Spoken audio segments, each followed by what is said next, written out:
अस्सलाम वालेकुम। मुंहिंजो नालो आहे अब्दुल समद। अॼु जो जेको टॉपिक आहे उहो तमामु घणो ज़रूरी आहे। उहो आहे कामयाबी। असां अक्सर करे हर वक़्तु कामयाबी जे बारे में सोचे सोचे पंहिंजे पाण खे टेंशन ऐं मसइलनि में विझंदा आहियूं, पर ख़बर कोन हूंदी आहे त छा कामयाबी हींअर ई मिली वेंदी या न। ऐं थोरो मिसाल तव्हांखे हिकिड़ो मिसाल ॾियां थो तव्हांखे। मिसाल जे तौर ते को बूटो आहे, को फ्रूट आहे जेको अञा नंढड़ो आहे ऐं उनखे असां पाणी ॾियूं था ऐं पाणी ॾियण महीनो खनि पाणी असां ॾिनो उनखे ऐं महीने खां पोइ असां उनखे उमेद कयूं त हीअ असांखे फ्रूट ॾियणु शुरू करे छॾे, या 6 महीना 7 महीना 7 महीना त जाम आहिनि, असां कुझु ई ॾींहंनि जे अंदरि असां चाहियूं त उन्हनि खे फ्रूट मिले। मिसाल जे तौर ते तव्हांखे ॿूटे जो मिसाल वठो, ज़ैतून जो मिसाल था वठो।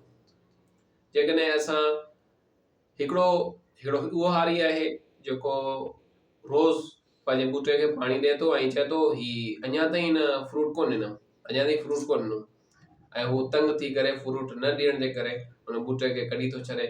ऐं ॿियो अहिड़ो हारी आहे जेको हुन ॿूटे खे पाणी ॾिए थो, जेका बि उनजी ज़रूरियात आहिनि उन्हनि जूं पूरियूं करे थो, ऐं उहो इहो न कोन थो चाहे त ही फ्रूट ॾिए थो या न, बल्कि हू इहो ॾिसे थो त ही हिन में वाध वीज अचे थी या कोन पई अचे। इन लिहाज़ सां ॿ वर्ड आहिनि, ॿ लफ़्ज़ आहिनि जेके असां अमूमन इस्तेमालु कंदा आहियूं, बल्कि हिकिड़ो इस्तेमालु कंदा आहियूं, उहो आहे सक्सेस, जेके असीं कामयाबी जो नालो था ॾियूं, ऐं ॿियो आहे ग्रोथ।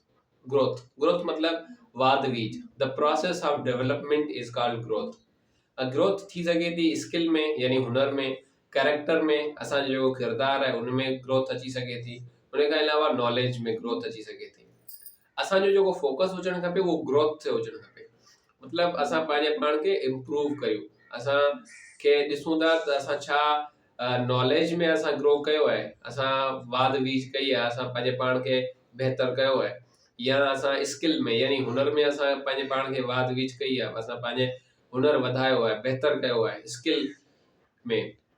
उन खां टियों आहे तालीम में छा असां पंहिंजे पाण खे वधायो आहे। रोज़ानी अगरि असां ॾिसंदा रहंदासीं छा कामयाबी मिली कोन मिली, असां एतिरी महिनत कयूं पिया कामयाबी कोन पई मिले, त कामयाबी ते सॼो फोकस हूंदो कामयाबी ते, पोइ थींदो इहे जो जेका डेवलपमेंट आहे उहा कोन थी सघंदी, छो जो असां हर रोज़ रिज़ल्ट पिया ॾिसूं।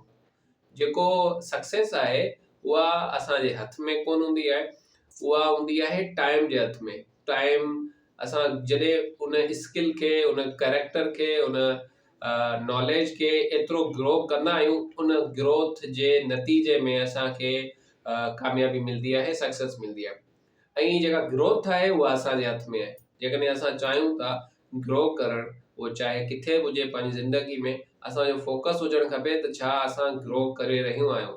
इन मिसाल खे तव्हां गौर कजो, उहो मिसाल आहे इन ॿूटे जो। ॿूटे खे जेकॾहिं तव्हांजो ध्यानु हूंदो त ॿूटो मूंखे ही फ्रूट न पियो ॾे, उहो अञा उन टाइम ताईं पहुतो ई कोन्हे ऐं उहो फ्रूट न ॾींदो, त असां उनखे खेड़े करे उनखे कटे छॾियो, बाद में असां वरी ॿियो ॿूटो पोखियूं ऐं वरी ॿिए ॿूटे मां बि इहा ई उमेद करूं, त इहो हिकिड़ी बेवकूफ़ाना सोच सम्झंदी। लेकिन इहा ई सोच असांजी ज़िंदगी में असां ॾिसूं था।